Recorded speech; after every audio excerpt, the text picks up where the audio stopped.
there's this semantic computational model that's common to both languages because it is the Erlang computer that's being proposed. And then we map it to real physical hardware.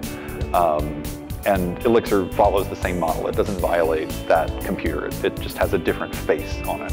The one thing I wanted them to take away from it was to not approach, if they're coming into Elixir and Phoenix in particular, because that's where a lot of folks are arriving, to not approach it like every other web programming language they've worked in, and to actually take the time to explore the underlying, concurrency tools that Erlang has always provided, because I think it can,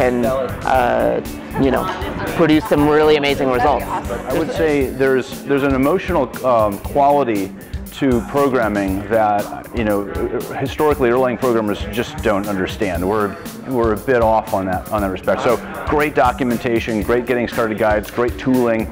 There's a certain tolerance of pain that Erlang folk have endured and maybe even sometimes enjoy that is probably pathological. It's certainly not mainstream.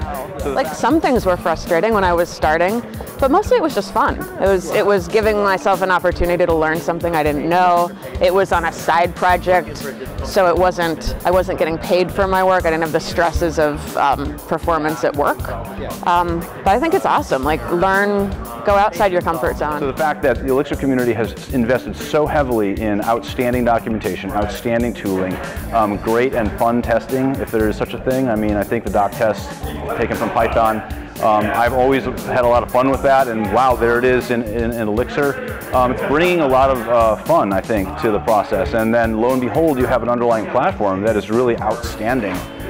We've all developed these really amazing systems for doing things, and we're like putting them together and mixing them, and there's a lot of interesting alchemy that can happen. You see these grey hairs? We need some young blood.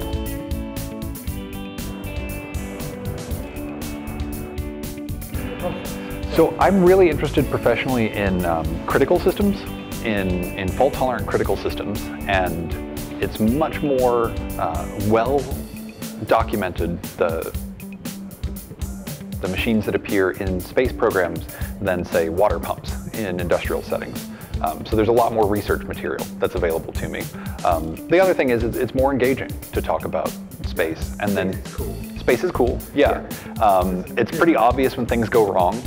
So it's easier to get across these notions of safety and correctness and fault tolerance in that type of context, which is why space. I've given talks about water pumps, which is what made me think about it, and everyone just fell asleep.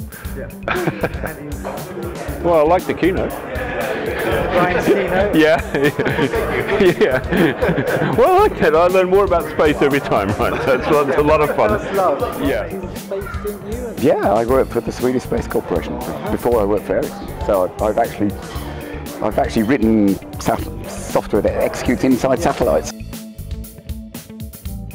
Well, you never know. Having an idea. Yeah. Might be an idea. Okay, and how software has evolved since that time.